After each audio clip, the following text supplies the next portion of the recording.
Housing bubble. Hot topic of the day. Are we in one? Is this like 2008? Is it about to burst and throw the prices of housing down the tubes? Not necessarily. In fact, some hard data would suggest that we're gonna be okay. Today, I am going to dive in to the housing bubble myth and what's happening for 2021. I'm Lindsay Johnson, your resource for all things real estate. Let's get to it. Hey, as we get into this video, remember, I'm not a financial advisor, I am not an economist, but I just want to make sure that I'm delivering solid information for you that I personally am not seeing out there enough. 2020 was a trip. I think we're still recovering from it in a number of ways. But one of the hot topics right now is what's happening to the housing market? And is this going to be a repeat of the giant crash of 2008 that we still have a little PTSD from? And I would argue that a lot of the experts and data are saying that no, this is not the same as 2008. And you know what? That's a really good thing. In fact, one of the major reasons for the craziness of the market seems to be a lack of supply. According to Sam Khater, the vice president and chief economist at Freddie Mac, the main driver of the housing shortfall has been the long-term decline in the construction of single-family homes. That decline has resulted in the decrease in supply of entry-level single-family homes, or starter homes.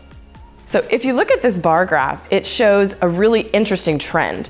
New construction and the building of homes to keep up with population really took a dive after the crash in 2008 when builders were hit super hard.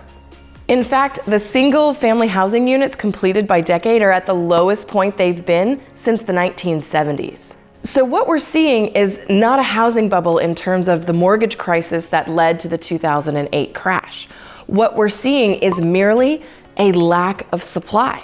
There just simply aren't enough houses that are out there for the buyers that want to buy. And yet this is still such a hot topic because most of us can remember what it felt like in 2008, 2009, 2010. And Google reported just a couple weeks ago that the question, when is the housing market going to crash, actually spiked 2,450% in the last month. The housing market is a fresh topic and it's on everybody's minds. And I think it's because there's this sense of fear and an unknown that's coming off of the pandemic. But all the data and the facts that we're seeing really show that we are headed into a very strong market and one that's going to stay for quite a bit. However, the way that data works, sometimes it can be presented in a way that doesn't necessarily really mean what it's supposed to mean. So some of the data you may have seen is that there's a huge spike in listings coming up, properties that are going to be coming onto the market. But what you have to pay attention to is if they're comparing this year's numbers to last year's numbers, because remember what we were doing last year? This time, we were locked in our houses and people were pulling their listings off of the market faster than I can jump out of bed when my dog's about to vomit on the carpet. We are starting to see some shifts in the market. As people gain more confidence, as restrictions are lifted and vaccines are becoming more prevalent, the inventory levels are slowly starting to come back. If you compare inventory levels for single-family homes from 2020 to 2021 over this last few months, you can see a little bit of an increase coming through, and all the experts are predicting that that increase is going to continue. So the magic question, when will the US housing inventory grow again? Because if housing inventory can catch up, the craziness of this market's going to settle. Pulsenomics did a great survey of economists, asking them when they thought the inventory was going to shift and catch up. And 43% of them thought it was going to be in the second half of 2021. Which means put on your seatbelt and let's get ready to rock, because we're going to see some major growth. And if you're out there as a buyer, just know houses are coming. And if you're thinking about selling, don't wait, because houses are coming. All you need to do is look at this recent survey by Realtor.com, which was asking people why they plan to sell their house this year. And these were the top 5 reasons. Number 1, our home no longer meets our needs, which definitely relates back to the pandemic and the fact that we were in our homes a lot. and assessing the fact that maybe there's other things that we need in our next home. Number 2, we can make a profit in the current market. The average profit for home sellers has actually increased 26% from 2020 in Q1 to 2021 in Q1. And all the trends and data seem to show that that's going to increase. So home sellers are realizing they need something that's going to better fit their needs, and it's a great time to sell because they can have a ton of money in their pocket at the end of it. Number 3, we want a smaller house and less work. People are downsizing, people don't want all the maintenance. That's a huge motivator for selling. Number 4, we want to live closer to friends and family. I think the pandemic has really brought about this need for connection and relationships, and with people being able to work remotely, there's a lot more flexibility in where people can be. And number 5, we want different features and amenities. After the lockdown, people really started paying attention to how the house could best serve their needs. A pool, a bigger yard, an extra space for a home office, an extra room to homeschool kids. Needs are changing, and people are realizing that they want more from their home than they may currently have. So when you take that data that people are wanting to change where they live, make an adjustment, put their house on the market, and then you couple it with the fact that, according to the National Association of Home Builders, that 16% of American adults are considering a purchase of a home in the next 12 months. That's 6% higher than the 10% who had these same plans this time last year. So I take a lot of comfort in the fact that experts are saying, like Lawrence Yun, who's the chief economist at the National Association of Realtors, that this is not a bubble, it's simply a lack of supply. So the point of all these charts and graphs and quotes, it's simply to let you, the consumer, know that this does not appear to be 2008.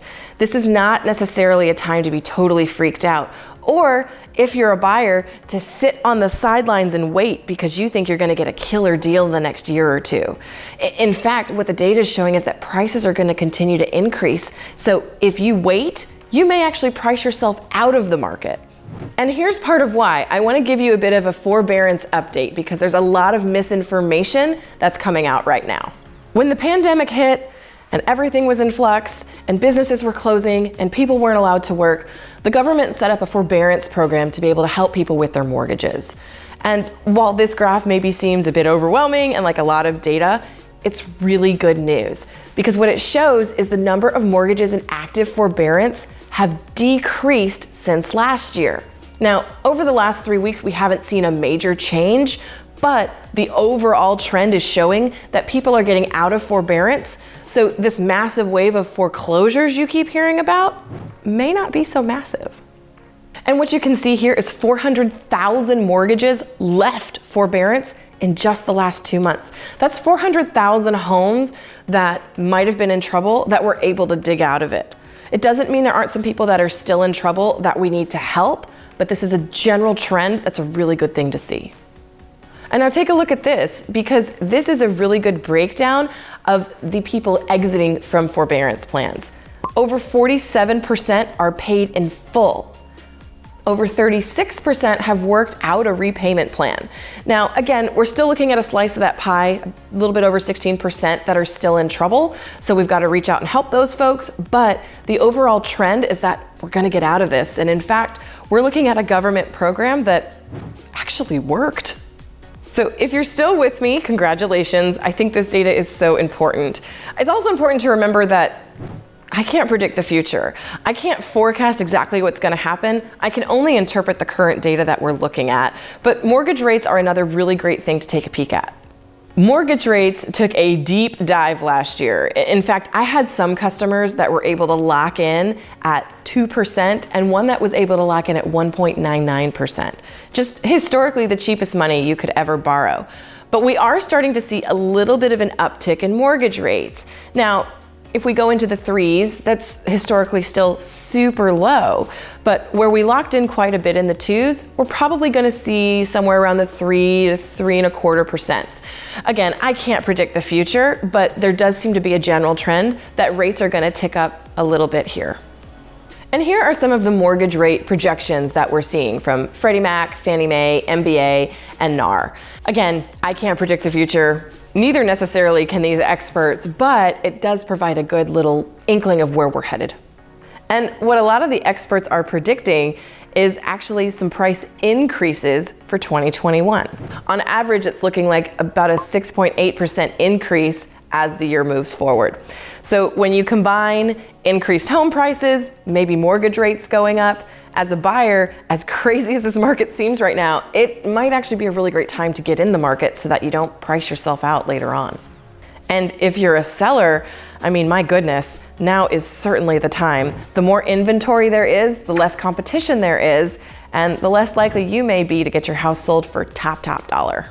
So with all this data and these facts and this optimism that I'm spouting, you may be asking yourself, well, how long can this actually last? And again, while there's no way for me to completely forecast and predict the future, the overall theme that we're seeing is a strong market continuing into at least 2022.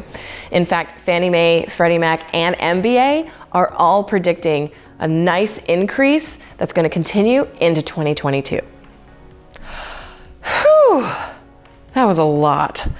But I want to make sure that you have all the tools in your arsenal to make the right choices for you and for your family. I am not a financial advisor. I am not an economist, but there are facts and data out there that I just feel like aren't being delivered. There's a lot of fear mongering. There's a lot of clickbait and panic. And I want you and your family to make an informed decision. Do what's right for you and your family and consult the experts that you know and that you trust, because there's a lot of great things that are coming, and I think it could be a really good time to take advantage of it. I really hope today has been helpful, and if it answered some questions for you, maybe it raised some more, or if you found it valuable, please be sure to like and subscribe, because I want to make sure that I am providing the best information for you so that you can make the best decision for you and your family. I want to be your resource, and I'm here to help. I'm Lindsay Johnson, your resource for all things real estate. See you next time.